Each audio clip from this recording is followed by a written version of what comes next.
até tomar praticamente todas as atividades novamente. Os componentes curriculares dos eixos cultural e científico são preservados durante todo o percurso. E, para completar, o que a gente chama de Sistema Integrado de Aprendizagem Compartilhada, que é a introdução na estrutura do currículo desse conceito da equipe de aprendizagem ativa, onde os alunos do primeiro ciclo, aqueles que se destinam ou querem buscar a formação em medicina, estão aqui no BI de Saúde, eles são mentorados ou tutorados, né, por um colega do primeiro ano. Por sua vez, é também tutorado por um do segundo, um do terceiro e um do quarto, fazendo com que a atividade pedagógica seja compartilhada. E aí, os mentores contribuem para assim, a navegação nesse sistema, que é um sistema que as escolhas, às vezes, assustam as pessoas. A gente precisa apoiar muito um modelo de escolha ampla, e, a pós-graduação, as preceptorias sobre os residentes implicam uma relação de supervisão e responsabilização. Então, essa equipe de aprendizagem ativa, mais essa, é responsabilidade desse residente. Cada residente trabalha com 2 equipes, e cada preceptor com 2 residentes, e cada docente com 2 preceptores. Então, é um esquema que permite uma racionalização, principalmente do tempo docente. É isso, mais ou menos, a súmula do que nós implantamos na Federal do Sul da Bahia. Eu queria só indicar o seguinte aqui: o modelo dos bacharelados interdisciplinares já está implantado em muitas universidades brasileiras, todas públicas, mas fundamentalmente na área de ciência e tecnologia. E talvez a universidade que tenha indicadores relativos de maior expressão e internacionalização é uma que é exclusiva de bacharelados interdisciplinares, que é vizinho de vocês aqui, a Federal do ABC.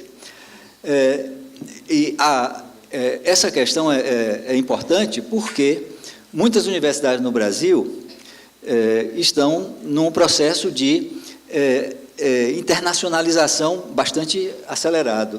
E o que aprendemos com Ciências Sem Fronteira é que, se o Brasil não tiver uma estrutura curricular compatível com a de outros países, teremos grandes dificuldades nesse processo. E aí, esse modelo é um modelo que dialoga tanto com o modelo College da América do Norte, mas também com o processo de Bolonha, os bacharelados de Bolonha, que são parecidos com o nosso modelo, pelo fato de ter uma duração mais curta e concentrada, mas se distancia, porque o modelo dos bacharelados interdisciplinares é de composição aberta, com poucos componentes obrigatórios e o mínimo de pré-requisitos. Quer dizer, a construção da trajetória curricular de cada aluno é em função do seu conhecimento e maturidade ao dialogar, interagir com as ofertas da instituição. E aí, no debate, eu estou à disposição para algum esclarecimento mais também.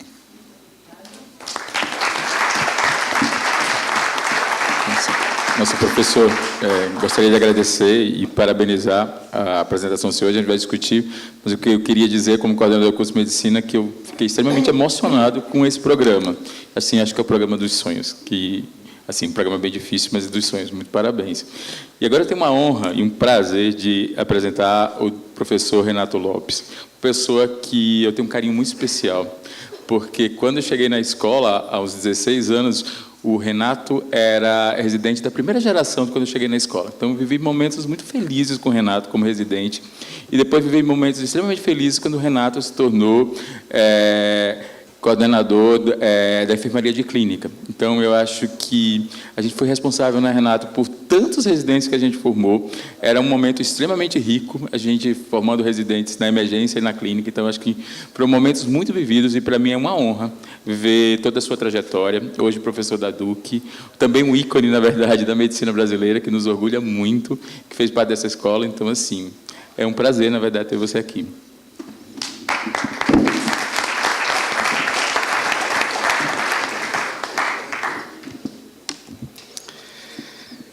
Bom, boa tarde a todos. Em primeiro lugar, gostaria de agradecer o convite, professora Emília, professor Arnaldo, professor Helena, professor Aécio, professor Belfort. Realmente é um prazer muito grande estar aqui hoje, né? Na verdade, a Escola Paulista ela faz parte da minha casa. Eu vou até mostrar algumas fotos que vão ilustrar o que eu estou dizendo. E, apesar de já estar fora há 12 anos, a gente tem aí momentos importantes de muito carinho, como o Aécio falou, na formação de residentes, na formação dos alunos, na interação com inúmeros docentes que foram meus mentores e hoje são meus amigos. E eu acho que, quando você fala, Aécio, no começo, que o que marcou nessa avaliação foi esse amor, né, que você disse que foi marcante nessa avaliação, isso, na verdade, não me surpreende, porque eu acho que essa é a grande marca dessa escola, né? Eu acho que é esse amor que as pessoas sentem, incondicional, realmente, por aqui, e que realmente coloca e faz com que a escola seja a escola. Então, é um prazer muito grande estar aqui. E nos próximos 20 minutos, o que eu discuti com a Helena de talvez comentar são aspectos que eu julgo importante hoje, no século XXI, que é globalização, que é a importância da colaboração e, obviamente, da importância do mentorship, né, que foi falado até na primeira aula, a importância da mentoria. Eu acho que esses são 3 elementos fundamentais para o universo acadêmico do século XXI, se a gente quiser ser bem-sucedido como aluno, como residente, como pós-graduando, como docentes e como faculdade, como universidade como um todo. Quando a gente fala, então, de globalização em pesquisa clínica ou em medicina acadêmica, a gente vai se deparar com oportunidades e desafios. Obviamente que tem grandes oportunidades, a gente vai ter grandes chances de fazer diferença em vários aspectos, e, obviamente, que vão haver desafios, porque vão ter culturas diferentes, vão ter, como foi mencionado, realidades diferentes. Isso não precisa nem ser outros países. Se a gente andar aqui, às vezes, em outras cidades, as realidades culturais e sociais já são diferentes. Então, vai caber a nós como aproveitar as oportunidades, mas contornar esses desafios culturais que vão acontecer. E eu trago aqui a missão da Duke University, porque no Instituto da Duke, onde a gente trabalha, eu considero que a Duke talvez seja uma das universidades mais globais que a gente tem hoje no mundo. A ponto que hoje a Duke University tem uma faculdade de medicina em Singapura. Então, imaginem hoje os senhores que hoje tem uma faculdade onde a gente gasta 30% da nossa carga horária como docente, ensinando em Singapura, ou seja, o aluno em Singapura hoje se forma com o diploma da Duke University, em medicina. Então, acho que esse é um exemplo máximo do que é globalizar, né? Você ter, na verdade, num outro continente, você emitir um diploma de medicina. E eu acho que essa missão, ela tem algumas palavras importantes, né? A missão do nosso instituto de pesquisa lá, que é desenvolver e dividir o conhecimento que melhore o atendimento dos pacientes ao longo do mundo, ao redor do mundo, através de uma pesquisa clínica que seja inovadora. Então, veja as palavras-chave, né? Eu acho que dividir é algo que na América Latina a gente tem uma certa dificuldade, né? Eu acho que a palavra dividir, a palavra colaborar, contribuir é muito importante. Através de várias regiões do mundo, quer dizer, então não é só na Carolina do Norte, onde a Duke é inserida, até porque é uma cidade com 180 mil habitantes, e sim globalmente, e através de inovação. Então, é inovar, é trazer currículos novos, é trazer ideias novas, é trazer como o aluno pode se inserir de uma maneira muito mais ativa e inovadora. E a gente sabe que os Estados Unidos, que foi sempre o centro, por exemplo, no que gerava conhecimento, está passando por uma mudança nos últimos 20 anos. Vejam, senhores, que nos últimos 20 anos as pesquisas clínicas estão saindo dos Estados Unidos. Ou seja, hoje a gente já tem quase mais de 1/3 das pesquisas importantes sendo feitas fora dos Estados Unidos.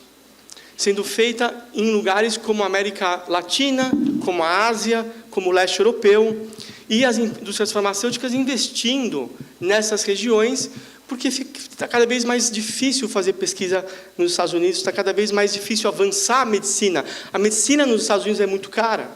A medicina, se a gente pegar desde o plano do Obama, ou agora, nas melhores ou nas piores projeções, o resultado é que, se a medicina nos Estados Unidos continuar do jeito que ela continua, do que ela está, vai quebrar em 10 ou 15 anos. Os otimistas em 15 anos, os pessimistas em 10 anos. Mas o resultado é o mesmo, que é insustentável, essa medicina é impagável. Então, isso faz com que o foco comece a sair dos Estados Unidos, ou seja, comece a ir para outras regiões do mundo. E eu trago aqui alguns exemplos. Então, esse foi um estudo muito importante, chamado estudo CURE, que mostrou a importância de um agregante plaquetário além da aspirina para infarto. Então, o clopidogrel, nesse caso, que vários dos senhores conhecem, o antiagregante plaquetário, que mostrou que quando a gente associava a aspirina com o clopidogrel, o doente morria menos, tinha menos infarto. Vejam só, um estudo com 12 mil doentes, que mudou a prática mundial, e olha só, apenas 400 pacientes dos Estados Unidos. Ou seja, quando que a gente conseguiria fazer esse estudo, quando que a gente conseguiria ter uma droga hoje que o mundo usa, se nós só tivéssemos os Estados Unidos? Isso nunca seria possível, porque a gente só teve 400 pacientes. Esse já mais recente, em 2009, foi um outro estudo muito importante que a gente fez também na Duke, um estudo chamado Plato, que mostrou que um novo antiagregante plaquetário agora, uma droga chamada ticagrelor, ela consegue ser melhor que o clopidogrel, aquela droga que a gente acabou de falar do estudo CURE, e mostrando que o doente que recebe essa droga morre menos, tem menos infarto, tem menos AVC. Mas vejam que interessante, quando a gente faz análise de subgrupos, olha que interessante, a droga funciona em todos os subgrupos, mas nos Estados Unidos a droga não funciona.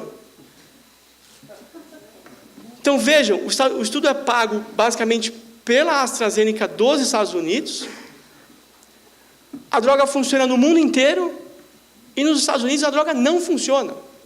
Nos pacientes que foram colocados nos Estados Unidos, a droga não funciona. Então, imaginem se a gente fosse fazer esse estudo somente nos Estados Unidos. Ia ser um estudo negativo, mostrando que o ticagrelor, essa droga, hoje não funciona, quando, na verdade, o mundo inteiro se beneficia de uma droga que funciona e funciona muito bem, inclusive com redução de mortalidade. Então, vejam a importância da globalização. Se a gente não tiver algo realmente global, a gente não consegue provar que essas drogas realmente funcionam. E por que é tão importante? Porque quando a gente faz hoje uma pesquisa clínica, vejam que o importante para o poder, vejam o tipo 2, o erro do tipo 2, que é o poder do estudo, ele depende do número de eventos clínicos. Ele não depende do número de pacientes. E eu sei que para eu ter um evento que seja adequado em termos de poder, ou seja, mais de 90% de poder estatístico para mostrar que uma droga A funciona ou que um dispositivo B funciona, eu preciso ter, no mínimo, 650 eventos. Ou seja, eu preciso ter muitas mortes, muitos infartos, muitos AVCs. E, obviamente, que se eu tiver um estudo com menos de 500, menos de 3 mil, menos de 5 mil doentes, eu não consigo provar isso. Então, já foi a época onde a gente tinha uma enfermaria rica, como aqui da Escola Paulista, com 20 casos raros, e a gente publicava isso numa revista de ponta, porque o mundo ia falar, nossa, olha esses casos, que importante. Com 20 pacientes, hoje com 100 doentes, com 200 pacientes, a gente não consegue provar mais nada. Hoje os estudos têm que ter 10, 15, 20 mil doentes, para a gente ter o poder estatístico adequado para conseguir mostrar alguma coisa. E como é que a gente consegue 20 mil doentes?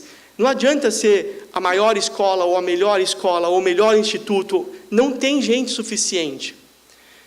O expertise para se fazer um estudo dessa dimensão, não tem como uma pessoa sozinha adquirir, por melhor que ela seja. Então, a gente tem que ter colaboração. A gente tem que aprender a colaborar. A gente tem que aprender a falar, bom, aquela pessoa da Universidade X vai trabalhar conosco, porque eles têm aquele expertise, aquela outra pessoa da Faculdade Y tem aquela outra expertise, e a gente vai ter que fazer esses estudos com 40 países. E, às vezes, mais de 1.200 centros no mundo inteiro. Ou seja, é fundamental que a gente saiba colaborar. Porque se a gente tiver uma mentalidade egoísta ou muito egocêntrica de querer dominar tudo, a gente não vai conseguir ir em lugar nenhum. Por quê? Porque a gente precisa dessa colaboração. Por isso que são pilares importantes para o sucesso. E nessa linha, esse é um livro muito interessante que eu recomendo que os senhores leiam se tiverem oportunidade, mostrando como o mundo realmente está hoje flat, Como realmente hoje a gente tem que sair dos Estados Unidos, porque a complexidade regulatória, o custo exorbitante de se fazer pesquisa nos Estados Unidos, e a própria percepção pública de pesquisa clínica dos Estados Unidos fazem com que as pesquisas não possam acontecer lá. Então, qual é o resultado final disso? Que agora a gente começa a ir para os lugares como Índia, China, leste europeu e América Latina. Então, essas são as oportunidades. As oportunidades, elas realmente estão aí. E a gente sabe que é fundamental a gente ter essa possibilidade de expandir, porque os ensaios clínicos clássicos sempre adquiriu uma proporção do que é o mundo real.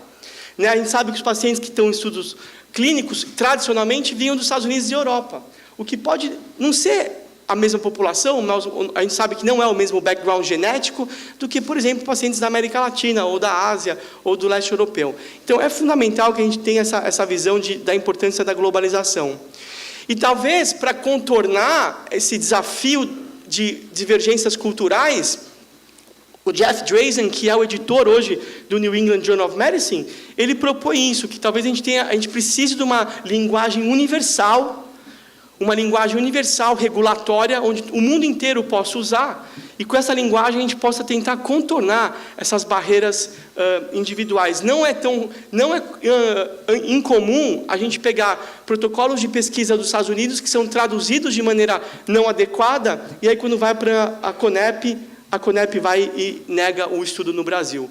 E o Brasil acaba não participando desse estudo, que poderia contribuir para fortalecer os dados do estudo e a população brasileira ser exposta àquela droga nova ou aquele medicamento ou aquela nova dispositivo. Então, isso é fundamental. E como que a gente consegue, então, tentar manter uma forma de organização nesses centros globais? Bom, através disso que a gente chama de Research Network. Então, seria criar um Academic Research Organization, ou seja, uma organização de pesquisa acadêmica, onde a gente criaria uma confederação de centros de pesquisas, onde tem um centro que é o coordenador e ele trabalha com centros associados a esse centro principal, sob as mesmas ordens, sob as mesmas filosofias, sob os mesmos tipos de padrões, para que quando a gente vai fazer um estudo, esse centro coordena e todos os centros ao redor trabalham na mesma linguagem. Então, meio que tentando ter essa linguagem universal nos centros de pesquisas, para que a gente possa gerar a pesquisa como um todo. Isso aconteceu nos Estados Unidos, né? A gente criou o Clinical Translational Science Award, que foi uma ideia de criar esses centros que na verdade, formasse uma comunidade de pacientes, médicos, cientistas, que falassem a mesma língua e, consequentemente, rodassem os estudos sob a mesma plataforma. Então, com isso, você ganha tempo, você consegue contornar as barreiras culturais que podem acontecer. A Duke tentou fazer isso, a gente tem hoje, então, parceiros ao longo do mundo, né, em diferentes regiões do mundo, dentro da América do Norte, dentro da América do Sul, na Europa, na Ásia, com a ideia realmente de que a gente funcione numa confederação de centros acadêmicos de pesquisa. Ou seja, onde a gente use a pesquisa para gerar essa base, mas que, obviamente, a gente influencie também aí a própria formação médica, o próprio intercâmbio de alunos, a própria formação de alunos, tanto daqui para lá, como de lá para cá. Ou seja, essas direções acontecem nas duas direções. Não é simplesmente dos Estados Unidos para fora ou de fora para os Estados Unidos, mas é na troca de informação. De novo, dividir a informação, colaborar é fundamental. Quando a gente fala de globalização, a gente acha que a gente tem consciência que é algo muito importante a globalização. Primeiro, pelo tamanho dos estudos que eu mostrei. É impossível, não tem um país, não tem uma faculdade, não tem um centro, por melhor que seja, por maior que seja, que consiga fazer tudo isso sozinho. Além disso, você estimula uma certa competição. E a gente sabe que na medicina a competição ela é, de certa forma, importante e ela gera um aprimoramento. Obviamente que a gente consegue fazer mais pesquisa e a gente consegue dividir experiências, tanto do ponto de vista regulatórias, como do ponto de vista de práticas médicas ou práticas que acabam acontecendo em diferentes países. Então, essa divisão, essa colaboração de conhecimento, ela é muito, realmente, saudável para todo mundo. E, obviamente, que nos Estados Unidos, o custo e o fato de a gente não ter mais a população naive, porque a população nos Estados Unidos ela é super tratada, ela é hiper tratada, na verdade ela acaba recebendo até mais medicações do que ela precisa. Então, muitas vezes, a gente não tem o paciente naive, aquele paciente virgem de tratamento que poderia ser muito importante para se testar uma droga nova. Obviamente que a vantagem que eles sempre tiveram em relação a nós, ou em relação a outras regiões do mundo, era um expertise de material humano. Obviamente, a organização deles era realmente muito melhor, e os líderes na geração do conhecimento, das ideias. Mas isso vem mudando. Isso, na verdade, nos últimos 10, 15 anos vem mudando, e a gente vem pela primeira vez, e eu vou dar alguns exemplos no Brasil, não só mais importando conhecimento, mas exportando conhecimento, ou seja, gerando conhecimento nacional, com centros e pacientes nacionais, que agora são exportados para o mundo e são incorporados em diretrizes internacionais. Ou seja, a gente tem exemplos hoje de estudos que nós fizemos aqui, que inclusive a escola sendo o centro coordenador, que eu tive o prazer de coordenar, publicados em revistas de alto impacto como JAMA, fator de impacto 44, e hoje sendo incorporado isso pela diretriz mundial, ou seja, os Estados Unidos hoje fazendo uma conduta que foi gerada pelo Brasil. Então, essa tem que ser o nosso objetivo, não só importar e ser um executador do que é pensado ou idealizado lá fora, mas idealizar aqui também e exportar o conhecimento. É fundamental porque a gente tem que provar a prova de conceito. Foi falado aí um monte de várias aulas durante o dia da importância das variações genéticas e das respostas farmacogenéticas diferentes. Então, ter essa globalização com exposição de diferentes genes, diferentes metabolomas, proteomas, transcriptomas e assim por diante é fundamental. Testar a eficácia e a efetividade fora do cenário da pesquisa clínica, no que é chamado hoje de estudos de mundo real, isso é fundamental. E, obviamente, a questão não é se a gente vai globalizar, porque a globalização já é um fato. A questão é bem planejar o que fazer com os resultados, como contornar as diferenças culturais e os potenciais diferentes resultados, como no estudo Plato. Como a gente contorna esse resultado dessa droga não funcionar nos Estados Unidos? Será que o FDA aprova a droga, já que funciona no mundo inteiro, menos lá? Então, como a gente pode proteger e prever qual vai ser os resultados e como contornar problemas que possam acontecer no futuro. Então, não é mais uma questão se vamos globalizar, mas é uma questão de como manejar essa globalização. Na Duke, por exemplo, olha como a gente realmente é globalizado. Hoje a gente trabalha com mais de 65 países. A gente, nos nossos estudos hoje, já incluímos mais de 1,2 milhões de pacientes, em todos os estudos que nós fizemos nos últimos 15 anos. Obviamente, estudos de fase 1 a fase 4, e que leva a uma publicação muito importante com mais de 9 mil publicações. Por quê? Porque parte da nossa missão acadêmica é disseminar os resultados. E disseminar os resultados a despeito de qual seja o resultado e de uma maneira independente, sem viés. Mesmo se o resultado é negativo. A gente não faz nenhum estudo hoje e a gente não tem nenhum contrato com nenhuma empresa se a gente não puder ser o dono do banco de dados e se a gente não puder publicar independente do patrocinador. Então, isso é muito importante para que a gente tenha a credibilidade científica que é fundamental que uma universidade de ponta tenha. Eu diria que nessa história de 20 anos da Duke, na verdade, desde mais de 20 anos, os últimos 50, 60 anos, tiveram 3 marcadores de água. O primeiro seria aqui em 1969, que foi chamado o Duke Data Bank. Então, imaginem os senhores que em 1968, 67, chegou o cateterismo pela primeira vez na Duke. Então, o cateterismo pela primeira vez, a gente vai fazer um cateterismo, ver o que acontece com o coração desse paciente. 2 anos depois, a Duke encomenda da Europa um computador que pesava mais de 15 toneladas.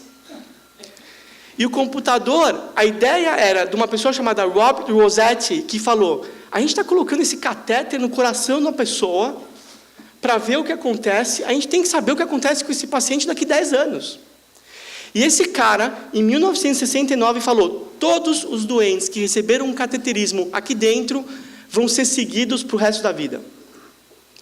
E por isso que o Duke Data Bank, depois de 5 anos, se tornou o maior banco de dados do mundo, porque ninguém tinha o follow-up que a gente tinha. E hoje, a gente tem pacientes lá com 40 anos de follow-up, porque ele recebeu um cateterismo há 40 anos atrás, e a cada 6 meses ele recebe um telefonema: o senhor está bem? Teve infarto? Está tomando remédio? Não teve um AVC? E assim por diante.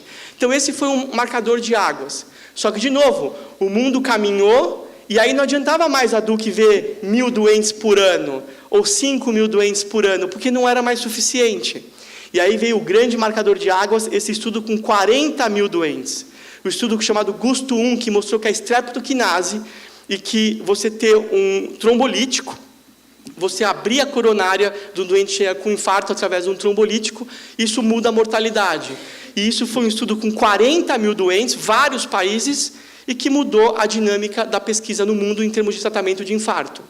Então vejam que também, 20 anos depois, percebe-se que aquilo os dados somente da Duke não era suficiente, a gente precisava de 40.000 doentes. E agora, depois de 20 anos, a gente começa um outro projeto nessa era de Big Data, que aí os 40.000 talvez não seja mais suficiente, que a gente precisa aí de uma plataforma usando o Google, usando outras plataformas eletrônicas, onde talvez a gente precise de milhões de pacientes para entender os dados genéticos, para entender, por exemplo, a plataforma metabolômica, proteômica, transcriptômica, e com isso possa ter influências aí no tratamento de câncer. Por que a gente tem pacientes que tomam aspirina e ficam ótimos, tem pacientes que tomam aspirina e entram em anafilaxia? Quer dizer, como é que a gente consegue, então, refinar e caminhar para aquilo que a gente chama de medicina personalizada? Onde talvez daqui a alguns anos cada pessoa tenha um cartãozinho e a gente coloca esse cartão e aí a pessoa fala: você responde à aspirina, responde a meticortem, não responde ao enalapril, e consequentemente você consegue tratar de uma maneira muito mais personalizada. Então, essas são as etapas, né, como vem acontecendo na pesquisa e que vem influenciando diretamente a prática clínica. Então, de novo, a gente tem que fazer o engajamento de pacientes, através daí uma comunidade científica, e levar isso para parceiros globais, ou seja, a gente precisa dos parceiros globais para que a gente tenha essa realmente colaboração. Como tem muitos alunos aqui, talvez eles ainda nunca tenham ouvido falar dessa frase cérebra, que eu acho que talvez tenha sido a frase-chave do século XX, da vida acadêmica no século XX, que é publish or perish. Ou seja, no século XX foi uma pressão monstruosa da universidade, que ou você publicava, ou você realmente perecia, você não tinha espaço, você não sobrevivia dentro da universidade. Chegava no final do ano, os chefes de departamento, os chefes de disciplinas, os reitores, ninguém queria saber se você pegava na mão do aluno para escutar uma terceira bulha, ou para escutar palpar um fígado, ou se você tinha ficado até as 3 da manhã ensinando um aluno a passar o catéter. As pessoas queriam saber: você trouxe dinheiro para a universidade e quanto que você publicou. Então, essa foi a temática clássica durante o século XX. Hoje eu me atrevo a mudar isso. Hoje eu me atrevo a propor um novo dizer para o século XXI, que seria, na medicina moderna, collaborate or perish. Eu realmente concordo, eu realmente acredito que na medicina do século XXI, na medicina acadêmica do século XXI, ou a gente colabora, e quando eu falo colaborar, não é simplesmente colaborar com a Holanda, é colaborar dentro da disciplina, é colaborar dentro do departamento, é colaborar dentro da universidade, é colaborar entre universidades na mesma cidade, no mesmo país e, obviamente, globalmente falando. É colaboração em todos os níveis possíveis, que eu acho que vai garantir o sucesso do século XXI. Por isso que na Duke hoje a gente tem todos esses parceiros mundiais. São centros de pesquisa, então na verdade a gente seria aqui uma confederação de centros acadêmicos de pesquisa, onde a gente tem inúmeros parceiros ao longo do mundo, ao redor do mundo, e consequentemente esses parceiros trabalham, interagem, dividem, fazem intercâmbio de alunos, residentes e assim por diante, para que a gente possa realmente ter essa troca de experiências entre as diversas regiões do mundo. Olha a importância da colaboração. Hoje, a gente sabe que, por exemplo, eu vou dar um exemplo, tem inúmeras drogas novas para tratar pacientes com fibrilação atrial, os estudos já foram feitos, foram estudos de 20.000 doentes, mas quando a gente vai ver, vários pacientes não conseguem, ainda não estão usando as medicações. E quando a gente pergunta para os médicos, por que você não está usando o doente, esse anticoagulante, o doente está sob risco de ter um AVC? A resposta que a gente tem é, porque eu não quero usar. Bom, então a gente teve uma seguinte ideia, será que se eu provar que se eu fizer educação, se eu educar as pessoas, eu consigo mudar desfechos clínicos dos pacientes?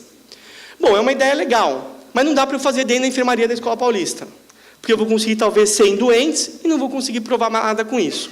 Então a gente pegou 5 países, amigos que a gente conhece, que trabalham conosco, Brasil, Argentina, China, Índia, Romênia, e falamos o seguinte, vamos fazer um estudo testando o poder da educação. A gente está falando de educação nesse simpósio, qual é o poder da educação? Mas eu quero mostrar que a educação, ela se relaciona com o desfecho de uma maneira inquestionável. Então, a única maneira, metodologicamente falando, de eu provar isso, é se eu fizer um estudo randomizado. Então, o que a gente fez? A gente fez esse estudo chamado Impact AF, onde a gente pegou 50 centros no mundo inteiro, e metade dos centros receberam um pacote de educação. Por que eu tenho que randomizar os centros e não posso randomizar os pacientes? Porque se eu randomizar os pacientes, eu tenho contaminação. Porque se eu já eduquei um médico, não tem como ele tratar um doente, e aí o próximo ele trata diferente, porque ele não vai esquecer o que ele já aprendeu. Então, para evitar a contaminação, eu randomizo os centros. Por isso que é o que a gente chama de Cluster Randomized Trial. Ou seja, metade dos centros recebem um pacote de educação. E metade dos centros tratam os doentes como normalmente eles tratariam. Aqui, controle. Só que a intervenção, a educação, mudar comportamento do ser humano é uma das coisas mais desafiadoras do mundo. E médicos, a gente multiplica por 100. Então, o que a gente faz? Tem que ser multifacetada e tem que ser multinível. Eu tenho que educar médicos e profissionais de saúde, pacientes e familiares, e o centro que o doente está inserido através de feedback e auditoria. Feedback e auditoria. Então, ela tem que ser uma educação, um pacote de intervenção que é multifacetado e que é multinível. Bom, quando a gente fez isso, olha o que aconteceu com a aderência, com usar a medicação adequada. No grupo controle, em 1 ano, aconteceu nada. Basicamente, os pacientes continuavam tomando as mesmas medicações. Mas no grupo de intervenção, olha o que aconteceu. Um aumento de 3 vezes mais o uso de um anticoagulante adequado para esse doente que tinha fibrilação atrial. E aí você pergunta, bom, o paciente tomou mais remédio, mas o que significa isso? Bom, o que significa isso foi que as taxas de AVC, simplesmente em 1 ano, caíram 50%. Ou seja, 50% de redução de AVC em 1 ano, com apenas educação. A gente não está falando de droga A, droga B, mais cara, mais barata. Não, educação. Diminui AVC em 52%. Esse paper foi publicado no Lancet, que hoje é uma das melhores revistas do mundo, e hoje incorporado pelas diretrizes mundiais como a maneira de se prevenir AVC, ter essa educação multifacetada. Então vejam, um resultado que é completamente não comum, feito por pessoas comuns. Ou seja, através de colaboração. Outro exemplo de colaboração foram pessoas que a gente teve a oportunidade de trazer o Master da Duke University para o Brasil. Na época, o Arnaldo me ajudou a fazer isso, inclusive com ideia de linkar a pós-graduação da Escola Paulista. E a gente acabou formando alunos, aqui são alguns dos alunos, Pedro, Luciana, Marcelo, que se formaram com um diploma da Duke University no mestrado em pesquisa clínica, sem sair de São Paulo. Ou seja, a globalização de levar um mestrado para pessoas que não poderiam sair de São Paulo. E em 2012, como um dos exemplos, esse foi um outro